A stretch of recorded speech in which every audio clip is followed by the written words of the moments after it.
족속들, 일곱 족속들을 죽이고 진멸하진 담았지만은 그래도 정복하고 났을 때 그때 주신 한 사건입니다. 한 말씀이 있죠. 그 바로 도피성을 만들라. 도피성을 만들라. 곧 도망할 수 있는 자를 성을 만들라. 성이 많이 있지만은 여러 성읍이 있고 자기를 보호하게 성을 만들었지만은 그 중에 도피성을 6군데를 만들라고 말씀하십니다. 6군데 도피성. 자, 이스라엘 그 지도를 보면은 요단강이 가운데 있고 요단강 동쪽과 서쪽으로 나눠집니다. 그래서 그 동쪽에 3군데, 서쪽에 3군데, 이렇게 6군데의 도피성을 만들어서 실수로 사람을 죽이는 살인자가 그 성으로 피할 수 있도록 해라 하고 말씀하십니다. 그 무슨 말씀이죠? 왜 그렇게 하신 거죠? 사람을 보호하기 위해서, 생명을 보호하기 위해서입니다. 고의로 사람을 죽이는 경우에는 그런 살인은 악이기 때문에 그런 제거하라고 말씀하지만은 부조리 해가지고 살인을 범했을 때는 그 사람은 죽이지 말라는 겁니다. 보호하기 위한 법이죠. 생명을 사랑하시는 하나님께서 생명을 보호하기 위해서 주신 법입니다. 오늘 도피성에 대한 말씀, 왜 주셨는가? 또 이런 일이 필요한가? 그럼 우리가 어떻게 이 말씀 오늘 적용해야 되는가? 함께 말씀 나누겠습니다. 첫 번째로 이 도피성은 실수로 살인자가 피할 곳입니다. 살인은 살인인데 실수 살인입니다. 살인은 두 가지가 있지요. 고의가 있고 실수한 살인이 있습니다. 고의로 사람을 죽이는 경우는 그건 악입니다. 무서운 악입니다. 남의 생명을 빼앗는다는 것은 무서운 악이지요. 그래서 그런 경우에는 성경에도 죽이라고 말씀합니다. 반드시 죽여라. 왜요? 그 악은 낮으면 더 커집니다. 그래서 그런 악과 죄를 제가 더 커지지 못하도록 방지하기 위해서 그런 사람은 죽이라고 말씀한대. 오늘 여기 말씀은 고의가 아닌 우발적으로 부지 중에 알지 못해서 그런 경우에는 정상을 참작하라는 겁니다. 예를 들면 도끼로 나무를 찍다가 그 도끼자루에선 도끼에 빠져가지고 그냥 실수로 그 앞에 있던 사람이 죽었습니다. 이런 경우에 본인은 살인 의도가 없었는데 그 살인을 당한 가족을 잃은 그 가족의 입장에서는 피해자입니다. 그래서 보복하려고 하겠지요. 가만히 있지 않을 겁니다. 사랑하는 가족을 잃어버린 이런 가족의 입장에서는 반드시 보복하려고 합니다. 가만히 있을 사람이 아무도 없습니다.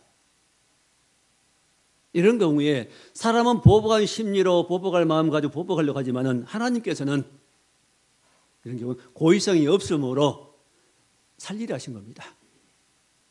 이게 하나님 마음과 사람의 차이입니다.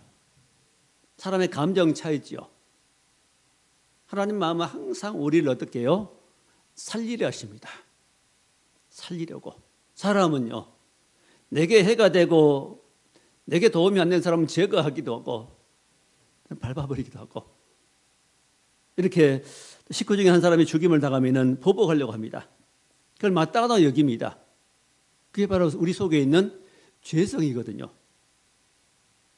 사람에게 보복하려고 하는 심리. 그 바로 죄성입니다. 예수 믿고 이제 구원을 받고 하나님의 은혜를 많이 경험하면 그런 사람도 어떻게 될까요? 보복하려고 하는 마음이 줄어들거나 아니면 오히려 원수를 용서해 줍니다. 스데반 같은 경우 그렇죠. 하나님의 성령이 충만하니까 하나님의 생명과 마음이 충만해지니까 자기를 향해 돌을 던져 죽인 사람들 향해서도 뭐라 그래요? 하나님 저들을 용서해 주옵소서. 왜 용서해 주라고 말씀합니까? 하나님 저들이 하는 것을 저들이 알지 못합니다. 그렇게 말합니다. 저들이 왜 나를 향해 돌을 던지는지, 왜 죽이려고 하는지 모르기 때문입니다. 그 말입니다. 모르기 때문이다. 알고 모르고 차이는 크지요. 예를 들면 어린 아이들이 꼬마가 신발 신고 방에 들어가거나 뭐 잘못하거나 뭐 이런 것들은 별 문제가 안 됩니다. 왜? 아이니까요.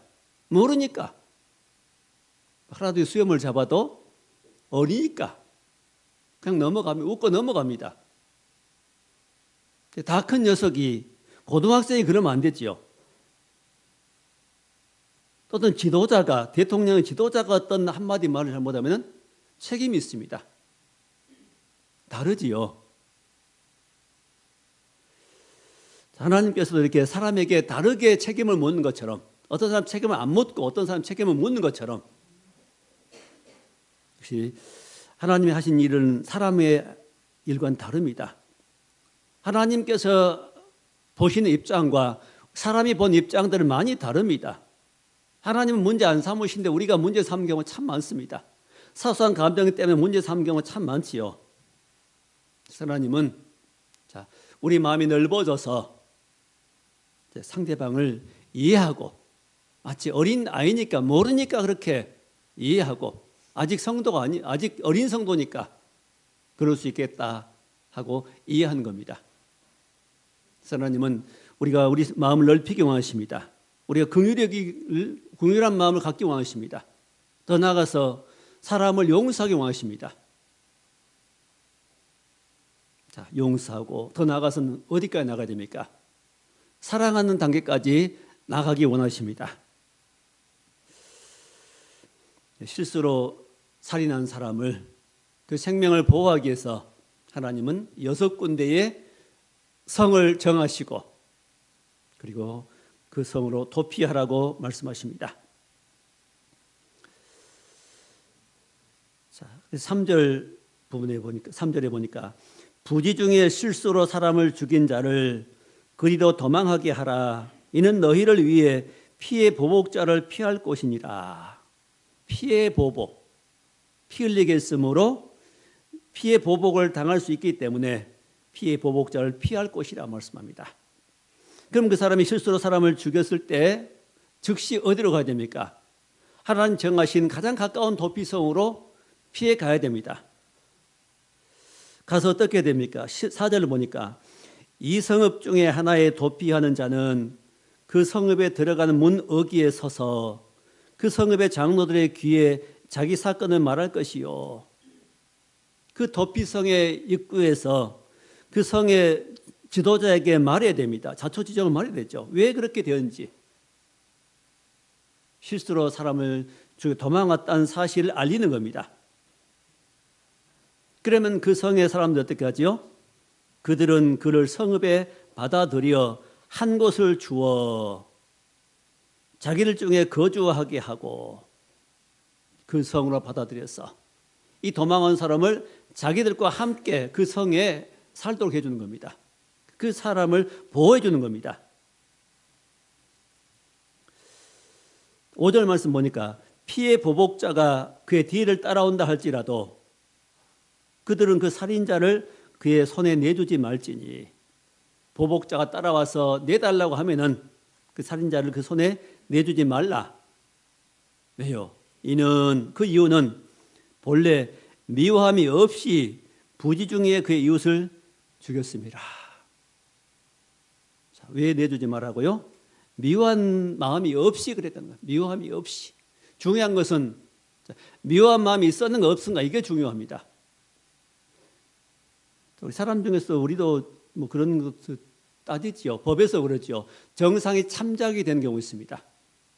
똑같은 범죄를 할지라도 우발적인가 고의적인가 아니면 미운 마음을 했는가 그런 마음이 없었는가 등등을 따지게 됩니다. 자, 미운 마음이 없이 부지 중에 이웃을 죽였기 때문에 이 사람은 살리라고 말씀합니다. 이 미워하는 마음이 굉장히 우리 사람 속에 이 미운 마음이라는 것은 굉장히 큰 사건을 만들어냅니다. 큰 결과를 가져옵니다. 최초의 살인은 가인이 아벨을 죽였습니다. 왜 죽였을까요? 자, 겉으로는 자기의 예물이 하나님께 연락되지 않았기 때문이라는 이유입니다. 자기 예물 하나님 안 받으시고 동생 예물을 받았다는 이유 때문입니다. 그게 시기한 마음이고 또 동생을 미워한 마음으로 나가게 됩니다. 그 미움입니다. 성경에는 이 미움은 결국 살인이라 말씀합니다. 미워한 자는 살인했다. 자, 왜 가인이 아벨을 죽이게 됩니까? 자, 서운한 마음을 처음에는 서운한 마음이 들었습니다. 하나님 앞에. 동생 예물은 받고 나는 그래 명색이 형인데 내 예물은 거절하다니. 그래서 동생이 미워집니다. 자, 미운 마음이 들어온 동시에 그 미움과 함께 마음만 들어온 거 아니라 누가 와요? 악한 영이 들어왔습니다. 성경에 말씀하죠. 왜 그가 아벨을 죽였느냐 말씀할 때 악한 자에게 속하여, 악한 자 마귀가 그 미운 마음에 함께 뚫고 들어왔습니다. 미운 마음을 품는 순간에 악한 자도 함께 들어왔습니다. 우리는 보통 누가 나를 미워하거나 또 나에게 손해를 끼치고 내 말을 하거나 이랬을 때 미운 마음이 들 수 있습니다. 미운 마음만 들어오면 괜찮은데 그 미운 마음과 함께 뭐가 들어와요? 악한 영들이 같이 역사하는 겁니다. 악한 마음이 들어오면 당연히 그 속에 들어와서 악한 일을 행합니다. 악한 영향을 미칩니다. 마음이 어두워지고 미워지고 복수하고 싶어지고 이 파괴한 감정이 들어오고 내게 들어온 그 마음은 내게뿐만 아니라 내게 영향을 미치고 또 내 가족에게, 이웃에게, 친구에게 영향을 미쳐가는 겁니다. 이 죄의 영향력입니다. 이 어둠은 들어오면 어둠의 영이 들어오면 어둠의 일을 하게 된 겁니다. 그래서 우리는 이런 악한 마음, 악한 영이 들어오지 못하도록 미운 마음을 거절해야 할 수 있어야 되겠습니다. 이게 능력이지요. 세상에서는 미운 짓을 하니까 미워하지 그럽니다. 그리고 속이 상합니다. 그 속이 상하면은 뭐 술을 마신다거나 아니면 다른 방법으로 풀려고 합니다. 그런데 될까요? 자, 그래서 미움은 곧 살인으로 가고, 그리고 그 미운 마음은 어디서 온 겁니까? 어둠이 있죠. 어둠은 곧 그의 눈을 멀게 한다고 말씀합니다. 그 형 가인의 마음을 주장했고 또 가인의 눈을 멀게 했습니다. 그 사랑해야 할 하나밖에 없는 동생을 자기 손으로 쳐 죽였습니다. 왜 그래요? 눈이 멀었습니다. 마음의 눈이 멀어버렸습니다. 그런 동생은 죽여야 돼 하는 음성이 들려온 겁니다. 마음속에. 죽여놓고 후회했겠지요. 우리가 어떤 감정의 처리를 잘못해가지고 후회한 적 많으시죠? 감정대로 행했다가 화를 내거나 미워하거나 또 안갚음했다가 괜히 그랬다. 회개하고 이제 하나님 앞에 나가면 괜찮은데 그렇지 못하면 큰 손해를 보게 됩니다.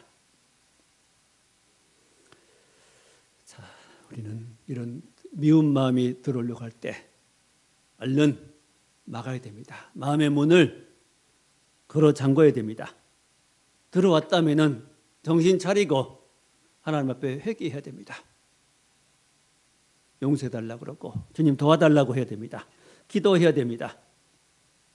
용서될 때까지, 그게 풀어질 때까지, 더 나아가서는 그에게 사랑할 때까지, 그가 긍휼한 마음이 들어올 때까지 하나님 앞에 기도해야 됩니다.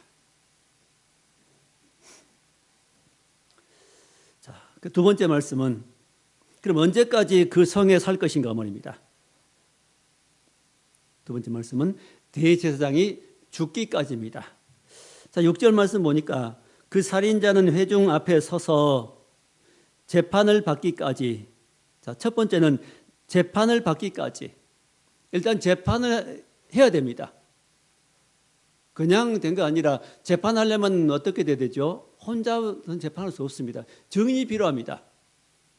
증인은 최소한 재판에 필요한 증인은 2사람 이상입니다. 아마 증인을 불러오겠지요. 정이 없다면 할 수 없겠지만은 정이 있다면 정인을 데려와서 재판을 하게 됩니다. 사실인지 아닌지를. 그리고 그 사실로 확인되면은 6절 두 번째 줄에 그 당시 대제사장이 죽기까지, 그 당시의 대제사장은 몇 사람일까요? 한 사람밖에 없습니다. 제사장들은 여러 사람이지만은 대제사장은 한 사람밖에 없습니다. 그가 범죄할 당시에 대제사장이 죽기까지 그 성읍에 거주하다가 그 대제사장이 죽으면은 해방되는 겁니다. 어떤 기간이 정해진 게 아니고 언제까지요? 대제사장이 죽기까지입니다. 죽기까지. 무슨 의미일까요? 그럼 대제사장은 누굽니까?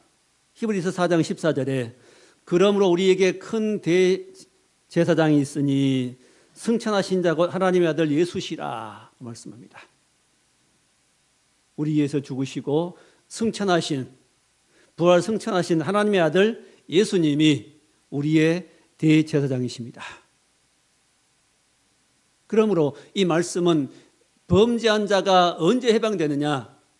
예수님이 죽으심으로 해방된다고 말씀입니다. 예수님이 죽기 전에는 해방이 없다고 말이죠. 우리의 죄는 반드시 예수님이 십자가에 피 흘려 죽으심으로 그리고 부활하심으로는 해방을 받게 됩니다. 그 전에는 죄에서 해방이 없습니다. 한 번 죽는 건 사람에게 정하신 것이요, 그 후에는 심판이 있으리니 죄 때문에 심판을 받게 되는데 그런 죄의 심판을 예수님이 십자가에서 받으시고 부활하시고 그 예수님은 승천하셨습니다. 그리고 그 성령님이 예수 믿는 자의 모든 속에 오셔서 내 안에 계시고 그 예수님은, 그 성령님은 우리 안에 계십니다. 또 그 예수님은 우리 안에 누구로 계실까요? 대제사장으로 계십니다. 예수님이 죽으시면 해방이 있다는 겁니다. 그럼 그 예수님의 죽으신 것은 우리 죄와 허물 때문이고 또 죄인을 위해 대신 죽으셨습니다. 그 피로 죄값을 지불했습니다. 모든 죄의 대가는 피로써 지불할 수 있습니다. 죄에 대한 대가는 피로써만 지불됩니다. 히브리서 9장 22절에 피 흘림이었은즉 사함이 없느니라. 죄에 대한 대가를 지불하는 방법은, 해방되는 길은 오직 피를 흘려야 됩니다. 내가 피를 흘려야 되는데 곧 죽음이죠. 내가 죽어야 되는데 나의 죽음은 소용이 없습니다. 왜? 죄인의 피는 소용없거든요. 죄 없인 예수님의 피, 그 예수님의 피가 흘려서 우리에 대한 죄에 대한 대가를 십자가에 지불하시고 그 예수를 믿는 모든 사람들은 그 죄에서 해방을 받게 되었습니다. 마지막 세 번째는 우리 도피성입니다. 그 예수님 우리 도피성이란 겁니다. 우리가 어디에 있는가 중요합니다. 크게 우리는 두 가지죠. 첫째는 보통 사람 내 안에 삽니다. 내 안에 살거든요. 내 속에, 내 마음 속에, 내 감정 속에, 내 생각 속에, 내 의견 속에, 내가 생각하기에 옳은 그곳에. 사사기 말씀을 보면 그런 말씀이 나옵니다. 자기 소견대로 행했다. 내 생각에 옳으면 하고 내 생각에서 옳지 않으면 행하지 않고, 이게 내 안에 산 겁니다. 자, 내 안에 산 것과 또 하나는 주 안에 산 겁니다. 주 안에. 자, 내 안에 있는 것과 주 안에 있는 것은 하늘과 땅 차이입니다. 사람들이 왜 힘들어할까요? 불안해할까요? 염려하고 힘들어하고 미워하고 평안이 없고 실패하고 좌절하고 하는 이유는 내 안에 있기 때문입니다. 식물을 보면 참 너무 자라는 거 보면 너무 예쁘잖아요. 물 좀 시들시들 하다가도 물 좀 주면은 다시 생기가 살아나고 파래지고 자라납니다. 물이 부족하면은 시들시들해집니다. 자, 주의 은혜가 내게 부어지면은 우리가 꼭 식물 같습니다. 자신을 생각해 보세요. 언제 맥이 빠지고, 언제 힘이 없고, 언제 감정이 메말라가고, 죽겠다는 그런 말 하던가요. 하나님의 은혜가 조금 내게 안 부어질 때입니다. 아무리 힘들어도 환난 고난이 있어도 기도하고 믿음으로 나가는 사람들은 그렇지 않습니다. 싱싱합니다. 쌩쌩하지요. 이게 내 안에 있는 삶과 주 안에 있는 삶의 차이입니다. 사람은 기본적으로 무능합니다. 혼자 살 수 있는 사람이 아무도 없습니다. 기본적으로 무능하고 연약합니다. 실수하지요. 넘어집니다. 금방 잊어먹고 금방 말에 실수하고 할 일도 하지 않고 게으르고 회피하려고 하고 또 우리 육체를 가진 우리는 더 연약합니다. 서 있으면 앉고 싶고 앉고 있으면 눕고 싶고 누우면 자고 싶고 하늘 편해지고 싶고 힘든 일 안 하고 싶고 힘든 일 다른 사람이 하면 좋겠고 우리 육체는 한없이 편해지고 또 그러면 여유가 있어지면 어떻게 될까요? 우리 육체는 죄성으로 하고 싶어집니다. 죄성. 죄성은 나만 위한 겁니다. 불안해지고 죄책감에 빠지고 평안이 없고 그런 사이에 사단이 또 배후에 역사하고 부추겨서 우리를 침체하게 만듭니다. 자, 죄라는 것은 우리 두 가지지요. 우리 내가 지은 죄, 자범죄가 있고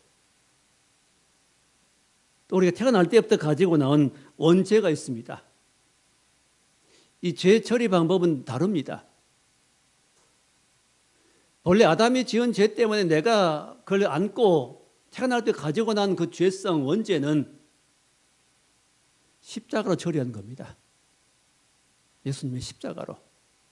예수님의 죽으심으로 우리가 그 예수님을 믿을 때 예수의 죽으심과 부활을 믿을 때 내 옛사람이 그때 함께 처리된 겁니다. 원죄가 처리된 겁니다. 그리고 우리의 살면서 지은 자범죄들은 예수의 피로 처리한 겁니다. 십자가 피는 차이가 있습니다. 그래서 한번 발 씻은 자는 목욕한 자는 발밖에 쓸 필요 없다는 말씀하죠. 목욕했다는 말은 원죄를 처리받는 겁니다. 십자가로. 원죄의 처리는 십자가입니다. 그리고 우리가 살아가면서 지은 이 크고 작은 지은 죄들은 자범죄들은 예수 그리스도의 피로 용서받는 겁니다.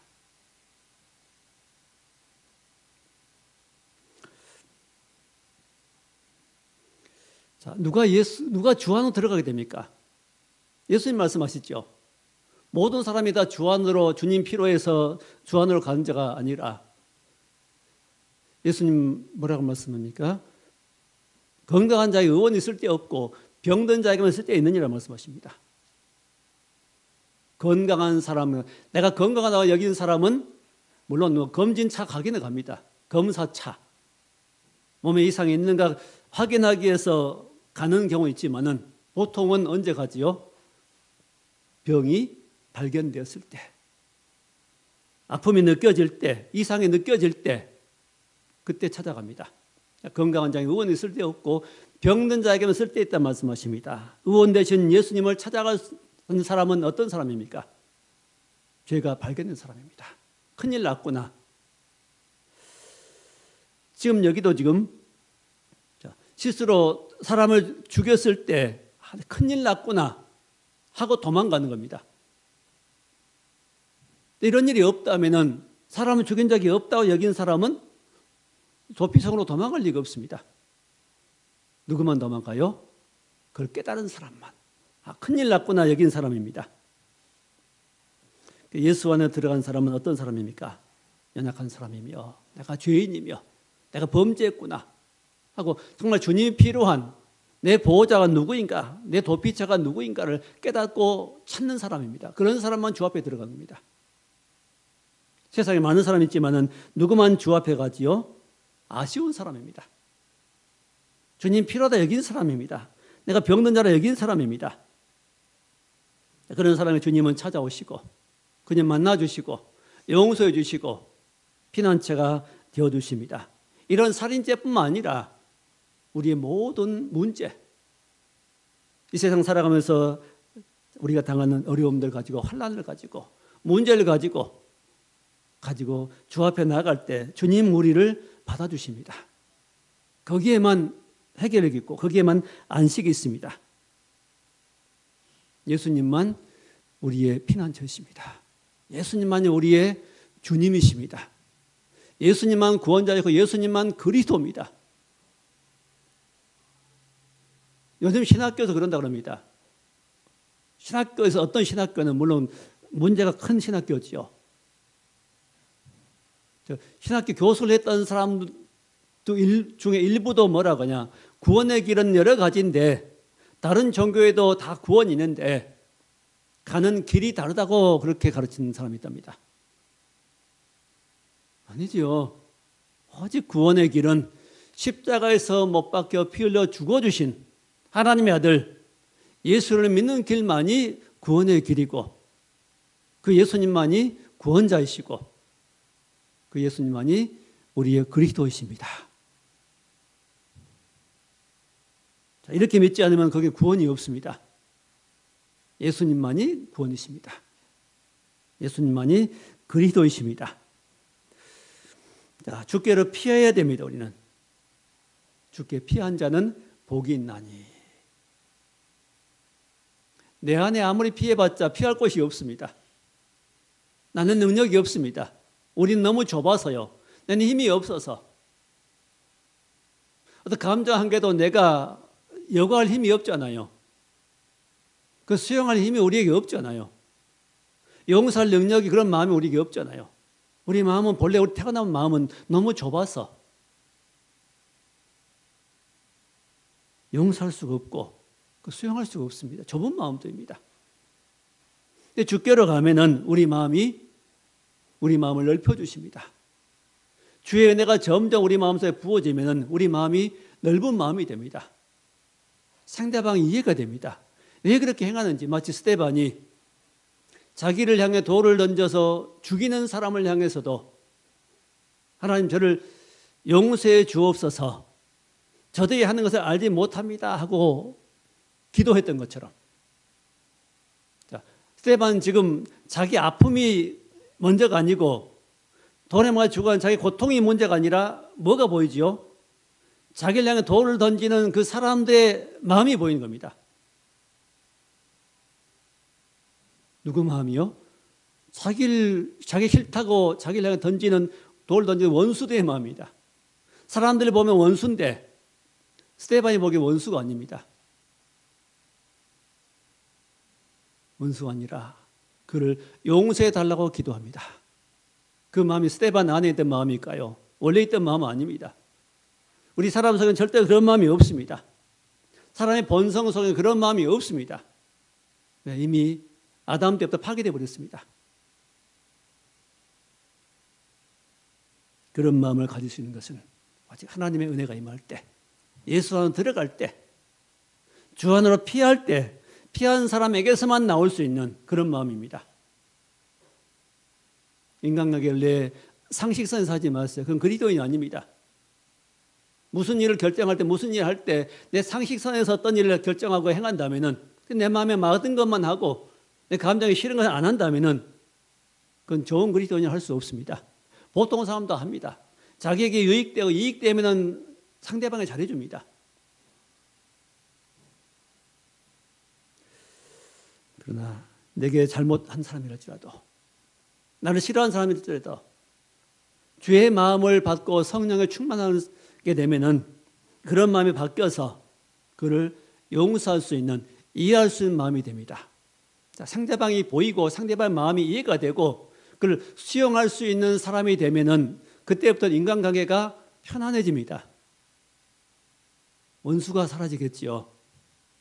저 원수 누구 하다가도 뭐 원수 남편 아니면 원수 아내 할지라도 그런 사람일지라도 주의 은혜가 임하면은 그런 마음이 사라지고 그때부터 무슨 마음이 들어올까요? 주님 마음인 주님께서 그 사람을 보시는 긍휼의 마음이 우리 속에 오게 된 겁니다. 이게 주 안에 들어갈 이유입니다. 주 안에 들어간 사람의 삶의 모습일 수 있습니다. 그러면 이제 주께로 도피성을 피하라 그러지요. 그럼 도피성은 우리에게 지금 도피성은 어디 있는 겁니까? 밖에 있지 않습니다. 우리의 도피성은 예수 믿는 성도들 마음속이 도피성입니다. 그 도피성에는 누가 계시죠? 대제사장이 계십니다. 주님이 계시는 겁니다. 우리 마음속에 누가 계세요? 예수님이 계십니다. 예수님이 계신 성령이 계시는 그곳이 바로 천국이고 거기가 바로 도피성입니다. 멀리가 다른 곳에 찾으려고 하지 마세요. 진짜 은혜는 우리 속에 있습니다.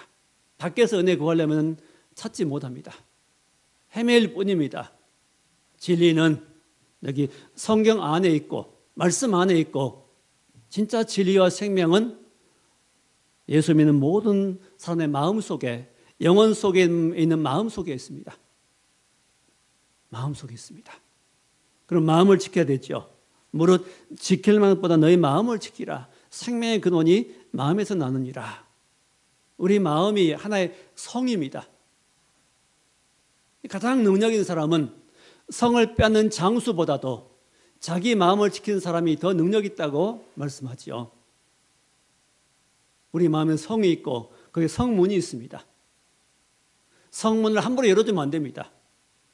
세상 유혹에 함부로 열어주면 안 되고 세상 사람의 말에 함부로 성문을 열어가지고 그 잘못된 생각들이 그 원수의 세력들이 내 속에 들어오도록 허용하면 안 됩니다.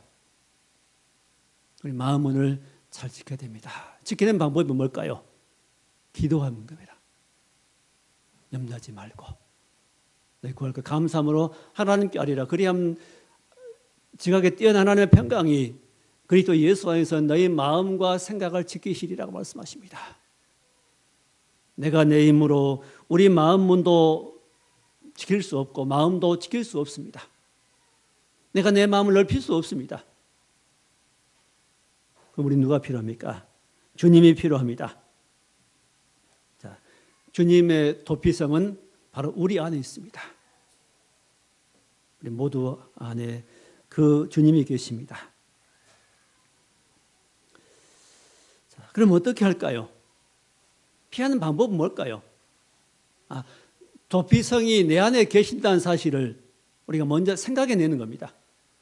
그걸 생각해내지 못하고 그냥 내 방법대로 말해버리고 생각해버리고 처리해버리면 어떤 일이 올 때 상대방에 향해서 불쾌한 감정을 보이고 말을 하고 싸워버리고 이건 아직 주님이 어디 계시면 도피성이 어딘지를 아직 기억해내지 못한 겁니다. 중요한 건 뭡니까? 도피성이 내 안에 있다, 계시다. 사실을 기억해내는 겁니다. 그 다음에 부르는 겁니다. 주님을. 주여. 화가 잔뜩 오를 때 그냥 그대로 밀고 나가지 말고 딱 멈춰서서 제어하고 주여 하고 부르면은 불안해질 때 불안 염려가 올 때 주여 하고 부르면은 몇 번 부르고 나면은 불안한 마음, 화난 감정이 쭉 내려갑니다. 갑자기 힘을 잃어버립니다. 가장 좋은 방법은 주님을 찾고 부르는 겁니다. 누구든지 주의 이름 부른 자는 구원을 얻으리라. 예수 안 믿는 사람도 구원받는 길이 예수님을 부르는 것이고 예수 믿는 우리 성도들도 그 문제 속에서 구원을 받는 길은 그 문제에 빠져나오는 길은 주님을 부르는 겁니다. 주님 부르는 것이 가장 쉽습니다. 그 부르는 것은 언제든지 할 수 있습니다. 일을 하다가도 길을 가다가도 누워서도 기도 자리에 앉아서도 언제든지 부를 수 있습니다. 문제는 뭐지요? 내가 주님께 안 나가는 겁니다. 도피성으로 안 가고 내 자리에서 내가 살인의 문제를, 살인죄를 지고 내가 거기서 해결해 보려고 하면은 난 죽을 수밖에 없습니다.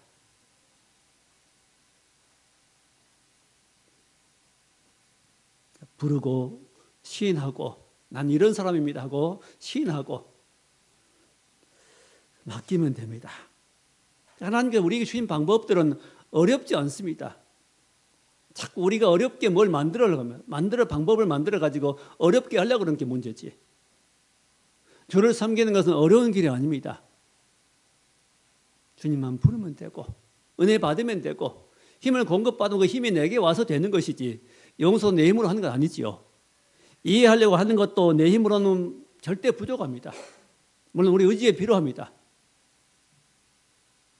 그러나 결국은 하나님께서 안 도우시면 할 수가 없습니다.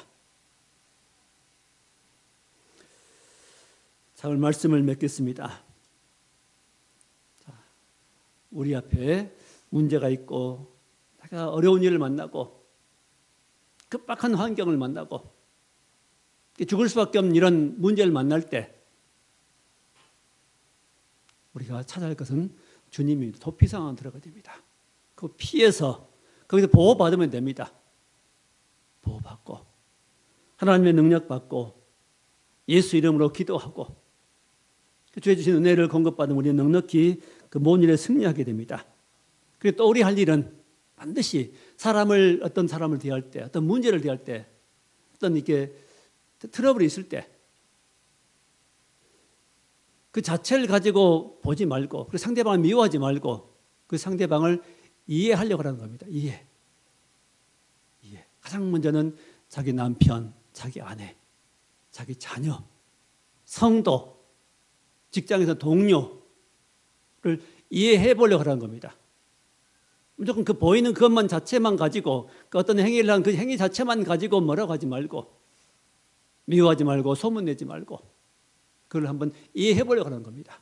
왜 그가 그런 일을 하는지, 왜 그런 말을 하고 그런 행동을 하는지 이해하려고 하면은 어릴 때 그 상처 때문에 저런 일을 할 수밖에 없는 사람은 사실을 알고는 그게 알아지면은 나중에는 미안하게 될 겁니다. 이해하려고 하십시오. 사람을, 아이를 이해하고 식구들을 이해하고 이웃들을 이해하려고 하십시오. 그게 우리를 향한 하나님의 마음입니다. 하나님은 우리 모두가 이 세상 살면서 화평하고 관용하고 사랑하고 그 사랑 안에 살기를 평안한 삶을 살기를 원하십니다. 하나님의 은혜가 늘 부어집니다. 순간순간 부어집니다. 그래서 우리가 여기까지 나왔습니다. 우리는 부족할지라도 우리는 넘어져서지라도 지금까지 여기까지 나오는 것은 하나님의 은혜 때문입니다. 하나님께서 붙잡아 주셨습니다. 우리 안에 계신 예수님을 나의 주라 고백하면서 나는 주인이 아니라 종입니다 고백하고 주인 대신 주 앞에 나가서 그 은혜를 받고 그 은혜 안에서 늘 승리하는 하나님과 관계를 바로하고 이웃과의 관계를 바로해서 이 땅에서 승리하며 축복받는 삶이 될 수 있기를 주의 이름으로 축원합니다. 기도하겠습니다. 하나님 감사합니다.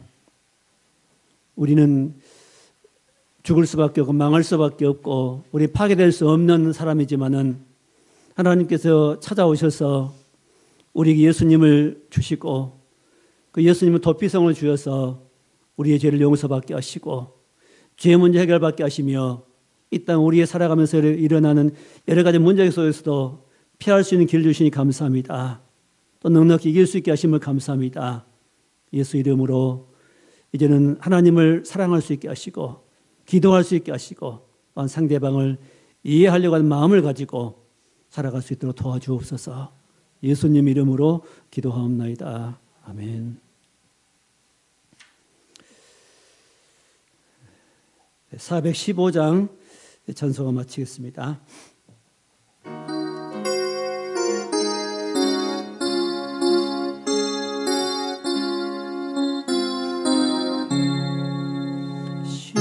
십자가